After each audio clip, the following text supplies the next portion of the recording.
pounds Gaza after US blocks UN ceasefire. At least 6 dead after thunderstorm battered Tennessee.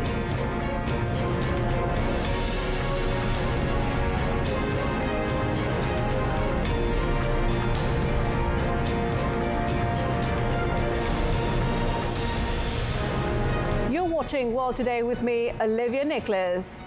Israel occupational forces bombarded targets in Gaza yesterday after the United States blocked an extraordinary United Nations bid for a ceasefire in the war with Hamas. Aid group says Gaza faces an apocalyptic humanitarian situation and is on the verge of being overwhelmed by disease and starvation. According to the latest figures from Gaza's health ministry, at least 17,490 people, mostly women and children, have died in 2 months of fighting in the narrow territory. Washington vetoed a UN resolution that would have called for a ceasefire on Friday, a move strongly condemned by the Palestinian Authority and Hamas, as well as humanitarian groups. As Israel continued to pound Gaza with airstrikes, the Hamas ministry said 71 dead had arrived at Al-Aqsa Hospital in Deir al-Balah alone over 24 hours and 62 at Al-Nasser Hospital in the southern city of Khan Younis. An estimated 1.9 million of Gaza's 2.4 million people have been displaced. Blocked from leaving the narrow territory, they have turned Rafah near the crossing with Egypt into a vast camp. The UN said one of only 2 partially operating hospitals in Gaza's North Al-Auda is surrounded by Israeli troops and tanks, and fighting is ongoing in its vicinity. Nearby in Jabalia district, the soil in front of shuttered shops had been dug up and turned into a cemetery where men buried more bodies. Washington, which provides billions of dollars in military aid to Israel, has urged its ally to do more to protect civilians, although almost 18,000 Gaza civilians were killed by Israeli strikes within less than 60 days. The U.S. State Department has approved the emergency sale to Israel of nearly 14,000 rounds of tank ammunition. The department said it had notified Congress on Friday of a sale of 13,981 high explosives, 120mm tank cartridges and related equipment worth $106.5 million US.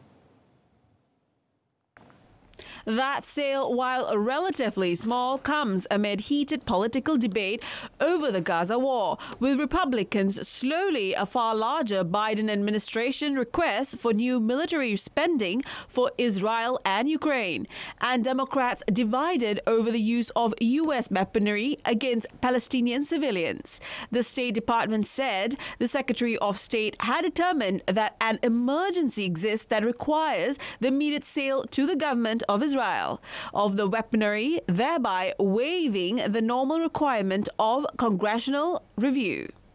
The statement said the sale from U.S. Army inventory would be used by Israel as a deterrent to regional threats and to strengthen its homeland defense, and would not alter the basic military balance in the region. On Wednesday, Republican senators blocked a White House request for $106 billion in emergency aid, primarily for Ukraine and Israel, as conservatives balked at the exclusion of immigration reforms they had demanded. Spain, Ireland, Belgium and Malta want EU leaders to debate the situation in Gaza next week and jointly call for a lasting humanitarian ceasefire that would end the conflict. Leaders of the 27 EU countries will meet on the 14th and 15th of December in Brussels to discuss help for Ukraine, fighting off Russian aggression and a revision of the EU's long-term budget. A letter from the 4 prime ministers addressed to European Council President Charles Michel, who chairs EU summits, stressed the seriousness of the Israel-Hamas war in Gaza and the possibility of the conflict escalating throughout the region. A summary of the letter said EU leaders should reach a common position to urgently ask the parties to declare a lasting humanitarian ceasefire that can lead to the end of hostilities and ask for measures to immediately protect Gaza civilians. The four countries which have criticized Israel for its handling of the conflict before call for an international peace conference on Gaza as soon as possible to discuss the establishment of a Palestinian state alongside Israel. The four countries also said that to prevent the violence from spreading into the West Bank, the assets of violent Israeli settlers who are attacking displaced Palestinian communities should be frozen. At least 6 people have died and dozens injured after heavy thunderstorms and a tornado battered Tennessee on Saturday. ABC affiliate WKRN reported 3 people died in the Nashville area and 3 in Clarksville. Clarksville Mayor Joe Pitts confirmed the tornado, and Clarksville police reported extensive damage in numerous locations as rain and lightning continued into the evening. WKRN reported over 59,000 customers were without power across central Tennessee. Storm-related damage was reported in areas of Montgomery, Davidson, and Sumner counties.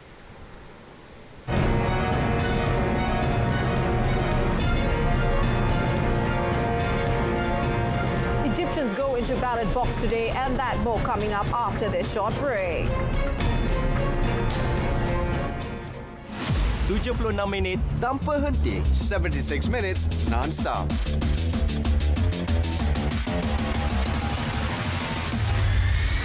Transparent and concise. Paparan komprehensif, ringkas dan padat. Saksikan Kanta 744, 7.44 malam. Berita perdana 8 malam. Malaysia Tonight, 8:30 p.m.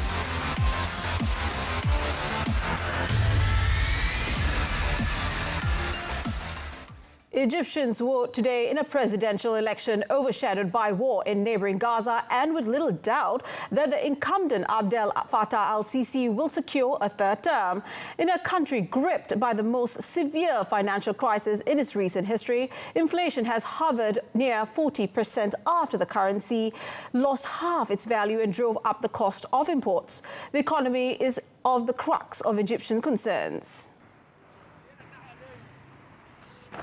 Even before the current crisis, about 2/3 of the country's nearly 106 million people were living on or before the poverty line. Voting will take place from today until Wednesday between 0700 to 1900 GMT each day, with the official results announced on the 18th of December. Some 67 million people are eligible to vote, and all eyes will be on turnout after successive previous elections mustered lower participation figures. Despite Egypt's afflictions, a decade-long crackdown on dissent has eliminated any serious opposition to Sisi, the 5th president to emerge from within the ranks of the military since 1952. The 3 other candidates are all relative unknowns among the public. Farid Zahran, leader of the left-leaning Egyptian Social Democratic Party, Abdel Sanad Yamama from the WAF, a century-old but relatively marginal party, and Hazim Omar from the Republican People's Party. Georgian non-governmental organizations staged a pro-European Union march in the capital Tbilisi on Saturday, a week ahead of the bloc's decision on granting the country's membership candidacy status. This comes as the EU leaders are set to discuss putting Tbilisi on a formal membership path and to launch accession talks with Ukraine and Moldova during a European Council meeting on the 14th and 15th of December. Beating drums, waving EU banners and Georgia's 5-cross flags, several hundred representatives of Georgian NGOs marched on Saturday along Tbilisi's main thoroughfare, Rustaveli Avenue. President Salome Zurabishvili joined the rally at Tbilisi's Europe Square, where demonstrators unfolded a 33-meter-long and 22-meter-wide EU flag, which organizers claim to be the largest in the world. Georgia applied for EU membership alongside Ukraine and Moldova after Russia invaded its pro-Western neighbor in February 2022. EU leaders have granted candidate status to Kyiv and Chisinau, but urged Tbilisi to first implement judicial and electoral reforms, improve press freedom and curtail the power of oligarchs. Member in the European Union and NATO is enriched in Georgia's constitution and supported, according to opinion polls, by around 80% of the country's population. A UN climate summit in Dubai made progress yesterday, but deep divides persisted, negotiators said, following a last-minute push by the OPEC oil cartel to block a phase-out of fossil fuels. OPEC drew outrage from green-minded countries and activists when it joined Saudi Arabia and called on members to block an emerging declaration that would seek to wind down extraction of the oil, coal and gas, which are fueling the climate emergency. But both the president of the COP28 summit, Sultan Al Jaber, and top oil importer China said they saw headway as talks go into a marathon phase before the scheduled close on Tuesday. Now is the time to put aside self-interest for the common interest. Now is the time to show maximum flexibility to find common ground. Now is the time to shift gears and get to consensus. I am convinced that there is a balanced and ambitious package out there that all parties can and should align around.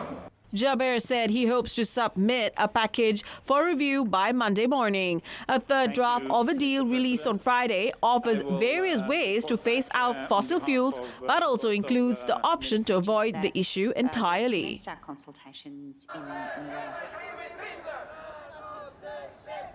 Over in Portugal, around 100 people gather in Lisbon to demonstrate for the fight against climate change and against COP28 organized by the Climaximo Association. Climaximo activist and spokesperson Noah Zeno explained that they are simply demanding for a halt on new fossil fuel projects. As COPs, no geral, são um processo que tem sido, nos últimos anos, uma piada e uma piada que tem cada vez mais ultrapassado os limites do absurdo. Neste momento, o presidente da COP é o líder de uma petrolífera e que tece alegações completamente negacionistas. E nós sabemos também que, desde que há conferências de clima, que as emissões só estão a aumentar e as pessoas entendem que isto não é viável e as pessoas estão completamente fartas. Venezuela said Saturday it would hold a high-level meeting with Guyana to discuss their growing dispute over the oil-rich region of Essequibo amid mounting international warnings against escalating the row. The Venezuelan government said President Nicolas Maduro had agreed to the meeting during phone conversations with Brazilian counterpart Luis Inácio Lula da Silva and the president of the Community of Latin American and Caribbean States, CELAC. Lula's office said he had proposed CELAC contact both sides about setting up talks and that he had also warned Maduro against any unilateral measures that would worsen the crisis. Maduro's government said in a statement the meeting will be announced in the coming days with a goal of preserving their aspiration to maintain Latin America and the Caribbean as a region of peace without interference by external actors. Tension has soared over Essequibo, which has historically been controlled by Guyana since Maduro's government held a controversial referendum last weekend in which 97% of voters supported declaring Venezuela its rightful owner. The United States, Britain, Russia and South American countries have all urged de-escalation and a peaceful solution in recent days.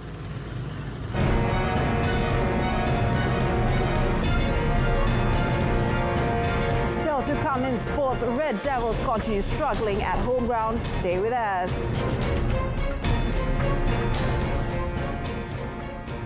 Manchester United's shambolic season took another turn for the worse in a 3-0 home defeat to Bournemouth as Liverpool went top of the Premier League earlier today. Liverpool's victory in the day's early kick-off gave them a 1-point lead over second-place Arsenal, who blew the chance to regain top spot later as they crashed to 1-0 defeat at surging Aston Villa. United's season hit a new low as Bournemouth secured their first ever victory at Old Trafford in style. Erik ten Hag's side had risen to 6 thanks to 6 wins in 8 Premier League games. But a dreadful display put the Dutchman's position back under the spotlight ahead of a likely exit from the Champions League at the group stage in midweek. Dominic Solanke put Bournemouth in front after just 5 minutes when he turned home Lewis Cook's cross. Phillips Billing rose to head home Marcus Tavernier's cross in the 68th minute before Marcus Senesi set the seal on a famous victory for Andoni Ariola's men. At Villa Park, Unai Emery's side completed a memorable meet with another statement success against the team who started the weekend in first place Arsenal. John McGinn's 7th-minute goal proved decisive as the Scotland midfielder controlled Leon Bailey's pass before turning to a powerful finish past David Raya from close range. There was a late VAR drama when Kai Havertz's goal was disallowed for handball as the Arsenal forward bundled it over the line in stoppage time. It was a sweet moment for Villa boss Unai Emery, who was sacked by Arsenal after less than 2 seasons in charge in 2019. Arsenal's first defeat in 5 league games was a frustrating setback after their recent march to top spot. At Selhurst Park, Liverpool fought back to maintain their own title challenge. Manager Jurgen Klopp admitted Liverpool were fortunate to win 2-1 at 10-man Crystal Palace after Jordan Ayew's harsh red card changed the game later on. Palace were denied a first-half penalty by a VAR intervention but were awarded a spot kick early in the second period as VAR spotted a foul on Jean-Philippe Mateta by Gerald Kwanzaa. Mateta converted the penalty, but the Eagles were undone by 2 controversial yellow cards shown to Ayew. Liverpool took advantage of the red card within seconds as Mohamed Salah's deflected shot brought up his 200th goal for the club. Substitute Harvey Elliott then fired home a 91st minute winner from the outside the box to take Liverpool a point clear of Arsenal at the top of the table. Meanwhile, Klopp hailed Salah as a special player as the Egyptian became only the 3rd Liverpool player to score 200 goals for the club after an Ian Rush and Roger Hunt. It was pretty much the best moment to score it, to be 100% honest, incredible number for a super special player. I don't know how often he saved us with a goal he scored in the right moment. Yeah, but really special. Really happy for him. Now that's off the shoulder because when you have 199, it's obviously probably different to 198. So now we can go for the next 100. In League One, Paris Saint-Germain triumphed 2-1 thanks to a late Randall Kolo Muani winner against Nantes, with Monaco winning to go second.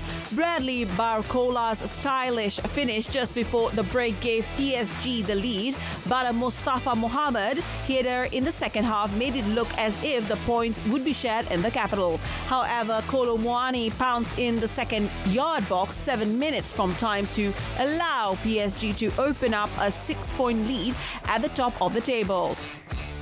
Meanwhile, second half strikes from Wenderson and Youssouf Fofana gave Monaco a 2-1 win away to Rennes, with the Principality side moving above Nice into second place. Despite a late penalty from Benjamin Bou-Igor and Wenderson red card, Monaco held out a Roazhon Park to take themselves within 3 points of Paris Saint-Germain at the top of League One. Monaco started the week in 3rd place, having somewhat fallen out of the title race in recent weeks, but back-to-back wins have them firmly back in the conversation as their direct rivals prepare for action later in the weekend. Thailand's Sutipat Pratip Tianchai took a two-shot lead after the second round of the Leave Golf event at the Abu Dhabi Golf Club on Saturday. Pratip Tianchai produced a round of 8 under par 64 to lead by 2 from compatriot Sean Latit, Chuen Boon Ngam and American Brandon Thornberry. The top 20 players from round 2 will advance to Sunday's 36-hole finale, with the top 3 finishers earning a place in the 2024 LIV Golf League. The last 4 players to qualify for Sunday came down to a 5-man playoff among those who finished at 3 under. Laurie Cantor, Kevin Chappell and Kevin Yuan qualified after the first playoff hole. Joel Stolter then birdied to eliminate Ben Campbell in the second playoff hole. Last Thursday, Masters champion John Rahm jumped from the PGA Tour to Saudi-backed LIV Golf in the big money move that has sent another shockwave through the sport. The 29-year-old Spaniard becomes the first biggest name to sign on with the Rebel circuit funded by Saudi Arabia's Public Investment Fund PIF since Australian Cameron Smith joined after winning the 2022 British Open. Japanese dual threat superstar Shohei Ohtani, the most coveted Major League Baseball MLB free agent in recent memory, has agreed to join the Los Angeles Dodgers. Terms of the deal for Ohtani, a marketing bonanza who spent the first 6 years of his MLB career with the Los Angeles Angels, were not disclosed, but it was reported the largest in baseball history, worth more than $700 million over 10 years. On Instagram, Ohtani thanked the Angel fans and organization for 6 years that he said would be etched in his heart forever. The Dodgers had been favored to emerge as the winners of the Ohtani sweepstakes following a courtship which came down to a handful of teams that reportedly included the Angels, Chicago Cubs and Toronto Blue Jays.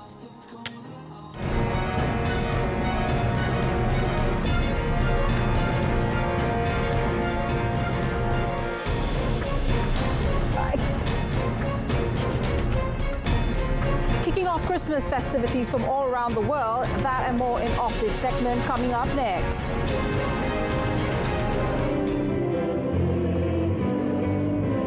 It is the Christmas season and RTM's very own Tracks FM was delighted to bring their own version of Christmas joy with Lollipops, a special on-ground program at Sunway Pyramid Shopping Centre in Subang Jaya, Selangor.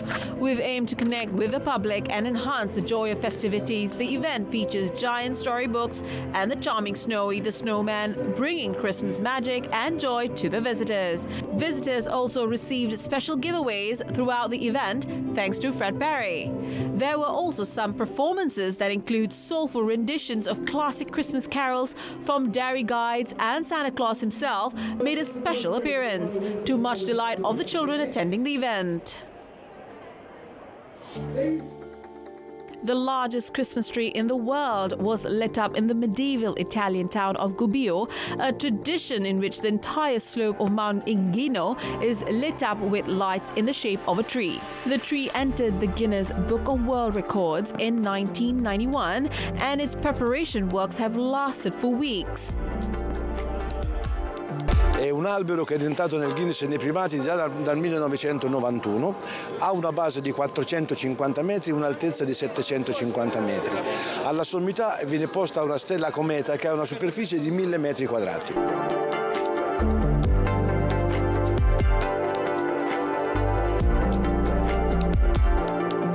Quest'anno abbiamo iniziato il 10 di settembre e abbiamo concluso l'ultima domenica di novembre. Tutte le domeniche mattine ci ritroviamo sul monte. Siamo 63 soci e mediamente la domenica mattina ci ritroviamo in 30-35 a lavorare sul monte. About 1,300 hours of work were required to create the spectacular illumination, but Gubbio and local residents from miles around get the benefit of seeing the tree, which lies on the side of the slope at some 900 meters altitude. At the annual competition for nativity scenes, a tradition that has been a UNESCO World Heritage Site since 2018, the residents of Krakow in Poland present their colorful handmade creations, which are not lacking in political touches. The war in Ukraine, the Polish parliamentary elections, and the climate are all subjects that feature in this year's cardboard and colored paper towers made by artists of all generations. Rok temu po raz pierwszy w ogóle usłyszałam o istnieniu szopek krakowskich i jak tylko o nich usłyszałam, to od razu wiedziałam, że będę chciała zrobić swoją własną i po prostu jestem bardzo dumna, że mi się to udało i że mogę być częścią szopki krakowskiej, tej tradycji. Bardzo chętnie bym korzystał z drukarki 3D pod warunkiem, gdybym się nauczył projektowania, chociażbym sobie pewnie dał radę w AutoCadzie czy w jakimś innym tym. Tylko to byłoby skomplikowane, bo po cholerę komplikować rzecz, to można wyrzeźbić ręcznie szybciej i nadać temu ducha. The nativity scene tradition in Krakow is a social practice originating from Christmas celebration customs centered around constructing cribs. Born in the 19th century, the tradition is indissolubly connected to the city of Krakow and based on skills and knowledge passed down for generations. Tucked away in a small town in Alabama is a 15,000 square foot retail store filled with items from unclaimed luggage. Since the 1970s, unclaimed baggage in Scottsboro, Alabama has given lost items a new home.